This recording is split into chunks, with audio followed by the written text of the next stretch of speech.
I will start. بسم الله الرحمن الرحيم. اللهم صل على سيدنا محمد. Model 1 lesson 2 that talk about matter construction. النهارده انا ببدأ في تاني درس في unit 1 اولي اعدادي ساينس matter construction. matter construction كلمة construction معناه تركيب المادة.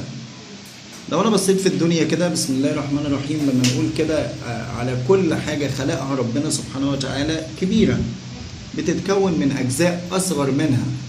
everything on the universe أي حاجة في الكون big consists of small building unit بتتكون من حاجات تانية أصغر منها لحد ما أوصل لأكبر حاجة هي الله سبحانه وتعالى. في الأذان دايما بنقول الله أكبر، الله أكبر من كل شيء.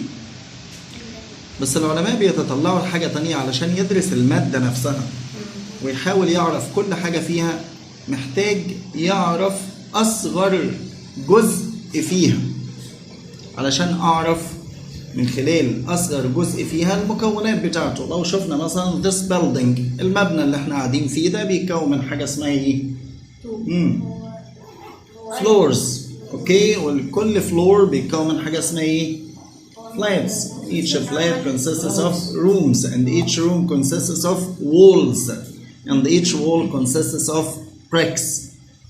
bricks اللي هي قالب الطوب. عشان كده انا بقول اصغر حاجة اتبنت منها المبنى ده هي ايه؟ البريك. لما نيجي نمسك مثلا البريك قلب الطوب ده وقعدت اكسر فيه هلاقيه بيتكون من حاجات اصغر واصغر واصغر واصغر لحد ما اوصل لاصغر جزء من الماده وانا بسميه molecules. molecules معناها الجزيئات. ده مش على البيت، ده مش على قلب الطوب اللي انا بتكلم عنه، ده على كل حاجه موجوده حواليا. everything around us is a matter and this matter may be solid, may be liquid, may be gas. يعني كل حاجة موجودة حواليا دي matter، والماتر دي solid يا liquid يا gas. طب الكائنات الحية زيها سواء كان animals and plants أخدنا قبل كده consists of systems and each system consists of organs and each organ consists of tissues and each tissue consists of cells. عشان كده أصغر حاجة اتبنى منها جسم الكائن الحي بسميها سيل معناها الخلية. يعني أنا هوصل للنهاية برضو إن كل حاجة كبيرة بتتكون من جزيئات أصغر منها. الجزيئات دي ليها نفس الخصائص، نفس الخواص. يلا نبدأ كده from معاصر book here. What is the smallest part of matter that can exist freely؟ بيسألني سؤال what is the smallest part of matter؟ إيه أصغر جزء من المادة that can exist freely يعني يمكن أن يوجد منفردا. جايب لي هنا plant وبعدين consists of cells. يعني cells خلايا. This is a plant cell. You have known from the previous studies that the building unit of body of living organism is a cell. In the body of living organisms معناها أجسام الكائنات الحية that consists of a group of systems أجهزة like digestive system, respiratory system, circulatory system, nervous system and so on. And each system consists of a group of organs and each organ consists of a group of tissues and each tissue consists of a group of similar cells. So I can see the cell is the smallest building unit of living organism. عشان كده أنا بقدر أقول إن السيل دي هي the smallest building unit of living organism. smallest building unit of living organism. Also the molecule. Similarly يعني تماما molecule is the smallest building unit of matter. smallest building unit of matter أصغر جزء من المادة. أول حاجة بيدهيني في اللسن ده scientific term بتاع مين؟ الموليكيولز. يعني إيه الجزيء أو الجزيئات؟ الجزيء ده أصغر حاجة بتكون المادة زي ما قلنا، فأنا بقول عليها لأ مش الأتوم، مش الذرة. ده الموليكيول ده بعد كده هعرف إن هو consists of atoms. فأنا باخد الموليكيول معناه الجزيء، موليكيول تاني كده معناه الإيه؟ الجزيء. نركز لو بقول بسرعة نركز أكتر. معنى كلمة molecules ده دايما بيجي في scientific term وممكن يجي لي على شكل سؤال تاني بس define. يعني أنا بكتب التعريف معنى الموليكيول the smallest part of matter. smallest part of matter. smallest part of matter. يلا نحفظ سوا كده مع بعض. smallest part of matter. you can underline. ممكن نحاول كده نقسم الساينتفك تيرم اللي ايه sentence كده عشان نقدر نحفظها. نقول تاني smallest part of matter. smallest part of matter which can exist freely. يعني أصغر جزء من المادة يمكن أن يوجد منفردا and has the properties of matter. وبيحمل نفس خواص المادة. بيحمل نفس خصائص الايه؟ المادة. أقولها تاني كده smallest part of matter. smallest part of matter which can exist freely. which can exist freely and has matter properties. ممكن عشان أسهل عليا كده ممكن and has matter properties. and has matter properties يحمل نفس خواص المادة. يلا مين يقدر يحفظ معايا smallest part of matter which can exist freely. smallest part of matter which can exist freely and has matter properties. again smallest part of matter which can exist freely and has matter properties. اجيب من عند has كده وبسهل على نفسي علشان بقدر الامكان اقدر احفظها. We can say it again smallest part of matter which can exist freely and has matter properties. again smallest part of matter which can exist freely and has matter properties. okay, we can say it again smallest part of matter which can exist freely and has matter properties. نقدر نحفظها. نحاول نكتبها كذا مرة علشان تبقى سهل بالنسبة لي. Here in this activity. هنا في الاكتيفيتي ده بيقول لي to show that. يا ترى تقدر تقول لي هنا مثلا الماتر is composed of molecules. المادة دي بتتكون من جزيئات. فبيديني experiment بسيطة أنا ممكن أعملها في البيت. Here put a suitable amount of perfume in a glass beaker. لو أنا جبت شوية برفيوم وحطيتها هنا في الجلاس بيكر and after then determine the mass. أشوف الماس بتاعها تقريبا طلع 100 جرام. after then leave the beaker in one side of the room. أسيبه كده في جنب من الأوضة بتاعتي for a period of time. وقت معين. then move the other side of the room. وأبدأ كده أروح أي مكان تاني determine the mass of the beaker again. وبعدين أرجع أحدد الماس بتاعته again. هبص ألاقي الماس هنا equal 95 decrease ولا increase. قلت ولا ما قلتش؟ قلت. ايه ده؟ هبص الاقي سبحان الله كده لما انا سبت البرفيوم بدأ المادة نفسها دي ليكويد تتجزأ لجزيئات. لو انا قعدت في اي مكان مثلا في الروم بتاعتي I can smell the odor of the perfume spread all over the room. بتنتشر في كل انحاء الغرفة.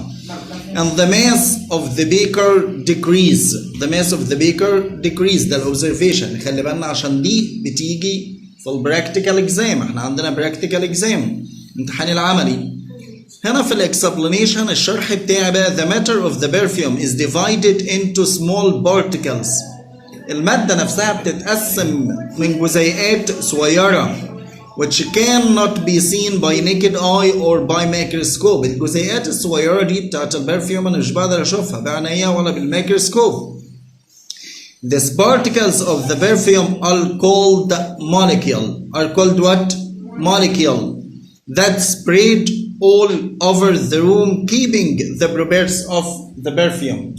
بتنتشر في كل أرجاء الغرفة وبنفس الوقت بيبقى معاها نفس البروبرتيز اوف perfume. نفس الخصائص بتاعت البرفيوم. So I can say في conclusion هنا matter in any state. أي مادة في any state أي حالة solid or liquid or gas composed of a small building unit. ال small building unit دي بسميها molecule. بسميها ايه تاني؟ molecules يعني الجزيئات. Okay, you can answer on this complete. تمام كده. يبقى الماتر consists of molecules. matter consists of molecules. هنا in this lesson we will study 3 parts. انا هقسم الليسون ده ل3 اجزاء. اول حاجه البروبرتيز of molecules الخواص بتاعه الجزيئات. A relation between temperature of matter and its physical state. العلاقة ما بين الحرارة والstate of matter سواء كان solid. الstate of matter المقصود بها الsolid والliquid والgas. الحاجة الثالثة matter and molecule. matter and molecule. يلا نبدأ كده بمين؟ بالproperties of molecules of matter. Here the properties of molecules of matter. الخواص بتاعت جزيئات المادة. أول حاجة بقول number A هنا molecules of matter are in a state of a continuous motion. In a state of a continuous motion. Of a state in a continuous motion. يعني continuous motion حالة حركة مستمرة. All matters solid, liquid or gas in a continuous motion. Solid, liquid or gas in a continuous motion. الحاجة الثانية there are intermolecular spaces among the molecules of matter. في مسافات ما بين الجزيئات بتاعة المادة. intermolecular space.